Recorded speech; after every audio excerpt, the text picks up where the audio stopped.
Où ça se passe ici, sur France 3, Pays de la Loire, les micro-forêts, avec un chiffre d'abord qui fait assez froid dans le dos et pourtant il est avéré. 13 235 km². Figurez-vous que c'est la superficie de forêt amazonienne, brésilienne, qui a été déboisée en un an, entre août 2020 et juillet 2021. Triste record pour la plus grande forêt tropicale du monde. Alors loin de l'Amazonie, c'est-à-dire près de chez nous, certains ont pris conscience de l'urgence climatique et environnementale et œuvrent avec leurs petits moyens pour changer les choses en plantant des arbres. Ça donne des micro-forêts et là-dedans, il y a forêt, donc nature. Donc, ça avance. Laurent Méraud, bonsoir. Bonsoir. Vous êtes conseiller municipal d'une commune qui s'appelle Laménitré, située en bord de Loire, dans le Maine-et-Loire. Et vous êtes par ailleurs membre d'une association qui s'appelle les Pics Verts de la Loire. Emmanuel Lecos, bonsoir. Bonsoir. Vous êtes dirigeant d'une entreprise de 300 salariés qui s'appelle Minco et qui est basée à Aigrefeuille-sur-Maine, dans le sud du département de la Loire-Atlantique. On va d'abord regarder une carte, parce que tous les deux, vous êtes à l'initiative de micro-forêts. La première d'entre elles a été plantée il y a quoi 10 jours, c'était le 20 novembre. 600 arbres sur 500 mètres carrés, donc sur votre commune de Laménitré, votre initiative. Et votre forêt, Emmanuel Lecos, et celle de votre salarié. Alors vous, votre boîte, elle est ici à Aigrefeuille, dans le Loire-Atlantique, mais c'est à la Montigné-sur-Moine, où vous avez planté 4000 arbres sur 2,5 hectares à peu près. Pourquoi ce projet, Laurent Méraud? Pourquoi avoir voulu planter des arbres sur votre commune et faire une micro-forêt, alors que de la nature dans le Maine-et-Loire, il y en a beaucoup?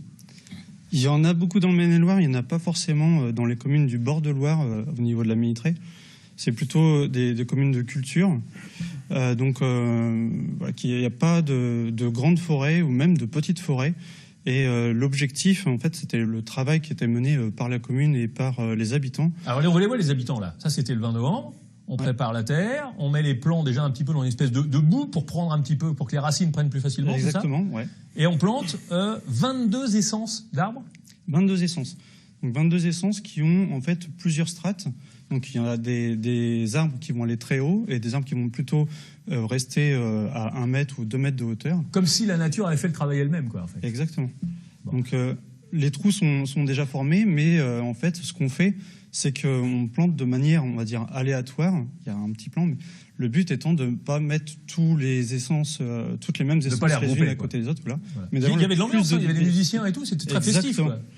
Le but, encore une fois, c'est de planter, mais en faisant quelque chose d'autre, en s'amusant, en se rencontrant, en discutant, et de se fédérer ensemble et de voir en fait une émotion naître pour pouvoir continuer à faire d'autres projets de ce type liés à la nature. Eh ben, on va y revenir après sur l'utilité. Emmanuel Lecos, vous avez fait un peu la même opération. Alors, à plus grande échelle, parce que là, il y avait 600 arbres du côté de la Laménitré, et il y en avait 4000 de votre côté. Alors, du côté de Laurent Méraud, c'est une association qui a fait ça avec la mairie. Vous êtes une entreprise qui travaille le bois, vous faites des fenêtres en bois et aluminium. Pourquoi vous avez décidé de planter une forêt? Alors, naturellement, le projet il est né il y a 4 ans à peu près. On travaille le bois tous les jours. On le touche tous les jours, donc c'est une matière première pour nous qui est vivante, qu'on fréquente tous les jours, et forcément, c'était naturellement un acte, on va dire, plus que citoyen, puisque moi, ça m'a pris conscience des enjeux climatiques. Voilà, j'ai pris ce sujet à bras le corps. C'est-à-dire que vous vous dites, on prend la nature pour faire nos fenêtres en bois, donc on va lui rendre le bois qu'on lui prend, c'est un peu ça l'esprit? Exactement, tout à fait. On consomme à peu près plus de 3000 mètres cubes par an. Alors le but, c'est pas d'exploiter ces micro-forêts, puisqu'on ne la verra jamais, quelque part. Le but, c'est plutôt d'avoir un impact climatique en termes de CO2. Voilà, ça, c'est le premier objet. On prend, donc on rend. Voilà. C'est un petit peu ça. Voilà. Le deuxième, c'est de sensibiliser les salariés et les familles de salariés à l'environnement. Alors, il y avait du monde, parce que vous avez 300 salariés, je ne sais pas si les 300 étaient là, en tout cas, ils ont pu venir en famille. Ouais. Et pareil, comme à la Laménitré, eh bien voilà, on creuse, on bêche, on bine et on plante une forêt. Alors pareil, il y avait un plan un plan PLAN de plantation, où les arbres étaient mis un petit peu n'importe comment. Vous avez mélangé un peu? Comme c'est une forêt qui a une vocation durable, on vise à 150 ans, forcément il y a eu un plan, il y a eu un schéma de plantation qui a été fait avec l'organisation FIBOIS. C'était toute une organisation. FIBOIS, c'est une association qui gère toutes les... Voilà, FIBOIS, c'est l'association qui représente la filière bois. La filière bois dans la région. Du sylviculteur jusqu'au recyclage du bois en Pays de Loire. Voilà. Cette forêt, on va pouvoir s'y promener quand les arbres auront un peu grandi à la Laménitré? C'est l'objectif, en fait. L'objectif, c'est d'inclure, pas d'exclure. Donc, en fait, on fait une micro-forêt pour capter du carbone, mais aussi pour apporter de la fraîcheur. Et du coup, un passage permettant à ceux qui ont planté et ceux qui se promènent aussi de pouvoir en profiter. Alors, capter du carbone, il en faut quand même beaucoup, parce que je vais vous montrer. Pour fabriquer une maison, par exemple, on va regarder quelques chiffres. Pour faire une maison de 120 mètres carrés, faire une maison de 100 mètres carrés, ça génère 51 tonnes de CO2. Et pour absorber tout ça, il faut des arbres qui ont 20 ans, il en faut surtout 25. Donc on est quand même loin du compte. C'est bien ce que vous faites, mais on est quand même loin du compte. Est-ce que c'est pas un gadget ? En fait, ça veut surtout dire qu'il faut se dépêcher de le faire et qu'il faut se dépêcher de le faire en masse, en fait. Dépêcher de le faire ou arrêter de construire ? Peut-être construire mieux, c'est sûr, c'est un autre débat. Mais en fait, c'est un petit peu lié quand même. C'est lié. L'artificialisation des terres, elle est avérée en France. On est d'accord, mais ce qu'il faut faire à un moment donné, c'est agir. Parce qu'on a beaucoup de discussions, beaucoup de personnes qui disent « Ah, il faudrait ». Et nous, comment on peut agir ? Association, commune, on peut agir sur l'habitat, effectivement, le promouvoir, mais on peut aussi agir sur d'autres actions. Ce qu'il faut bien voir, je pense, c'est qu'il faut faire toutes les actions en même temps, et surtout, il faut les faire.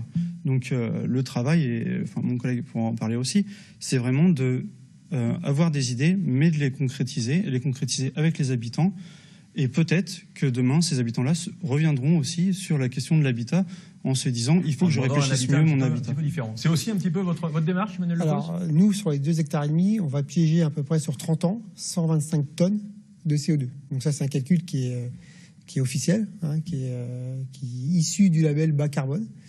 Même si la forêt n'a pas été labellisée, on a utilisé ces calculs donc qui sont très officiels au niveau national. Il faut avoir une forêt labellisée, peu importe. Quand les arbres sont plantés, ils vont faire le travail comme s'ils étaient labellisés. Il faut qu'ils soient bien plantés pour que la forêt soit bien entretenue aussi dans le temps. Hein, alors, qui va s'en occuper ? Parce que vous, c'est sur un terrain privé. C'est un terrain privé. Le propriétaire du terrain ? C'est le propriétaire. Nous, on se retire, on a planté nos arbres. Vous avez payé les arbres ? On a acheté les arbres, participé au financement des arbres. Vous avez planté, et maintenant c'est tout. On a planté, et puis on a une convention avec lui pendant 10 ans, hein, où on va pouvoir accéder au terrain, faire des actions de sensibilisation avec les écoles, amener nos clients également, et puis surtout les salariés. Vous pourrez un petit peu vous y promener. Elle ne sera pas publique, mais vous pourrez en faire bénéficier certains. Alors tous les rangs ont été dénommés famille par famille, donc chaque famille pourra revenir quand il veut pour voir ces plantations pousser. Donc ça fait une forêt privée de plus. Il y a 75% des forêts en France qui sont privées.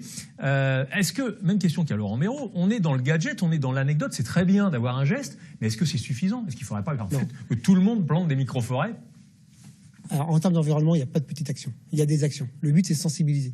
C'est de sensibiliser à l'environnement, mais il n'y a pas que la forêt pour sensibiliser à l'environnement. Il y a plein d'autres actions à faire. Alors vous avez plein de projets avec plein d'actions en fait avec vos salariés. Vous avez même monté une association à l'intérieur de l'entreprise menée par les salariés, et toutes ces actions doivent être liées à l'environnement. Voilà, on a monté un collectif de salariés qui s'appelle Gaïa il y a 4-5 ans, donc qui a une association interne participative où on lance un certain nombre d'actions pour sensibiliser nos salariés à l'environnement. Concours de nichoirs, par exemple. Concours de nichoirs. Une centaine de personnes avec leurs familles qui ont participé à ça. C'était un super événement. Et il y a également des apiculteurs qui viennent installer leurs ruches dans votre entreprise, sur le toit peut-être ? Tout à fait. Alors on a un apiculteur local qui est en retraite, et qui vient tous les ans mettre ses 10 ruches. On collecte 500 à 600 kilos de miel qu'on revend à nos salariés et qu'on lui rachète le miel à l'apiculteur. Ça lui permet de se financer quelque part.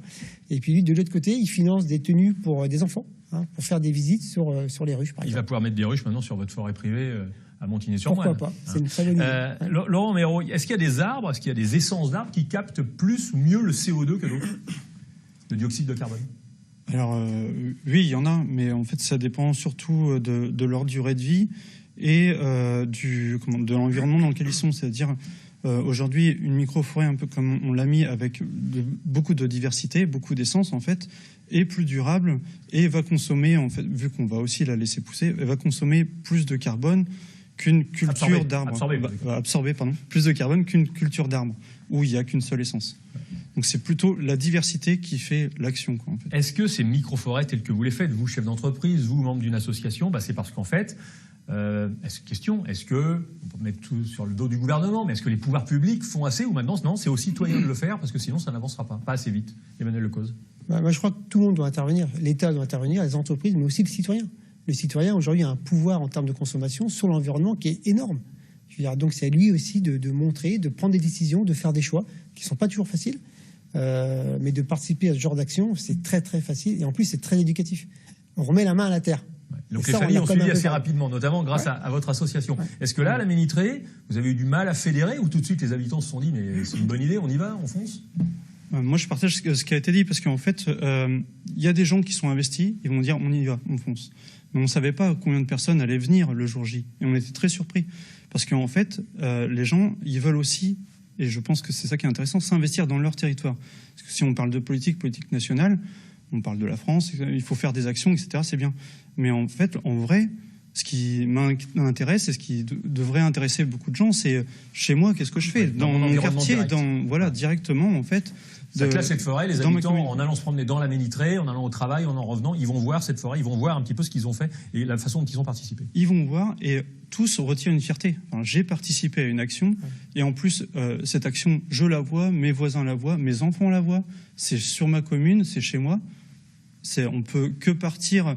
Quand on participe à ces actions, on sort fier et heureux. Et la question, c'est quand est-ce qu'on recommence? Alors justement, est-ce qu'il y a des associations ou des communes du Maine-et-Loire ou d'ailleurs qui peuvent vous contacter, vous, l'association des Pics Verts, pour aller planter des arbres, faire des micro-forêts? Est-ce que vous mettez à la disposition des autres? Ouais, c'est exactement l'objectif de l'association.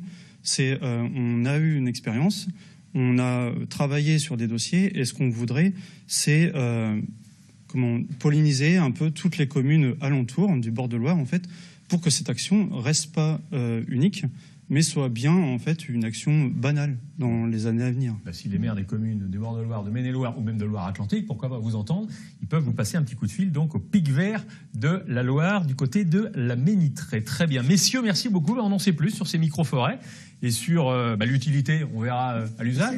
Vous reviendrez dans 20 ans, une fois que les arbres seront adultes. On souhaite donner des idées aux autres. Voilà. Mais ils vont sans doute les prendre. Quand elles sont bonnes, en général, elles sont assez vite reprises. Laurent Méraud, conseiller municipal de la Ménitrée, membre des Pics Verts de la Loire, merci beaucoup. Je rappelle que vous avez planté 600 arbres à la Ménitrée. Emmanuel Lecos, chef d'entreprise de Minco, 300 salariés à Aigrefeuille-sur-Maine. Vous avez planté des arbres du côté de Montigny-sur-Moine. Messieurs, merci beaucoup. Tout de suite, la météo.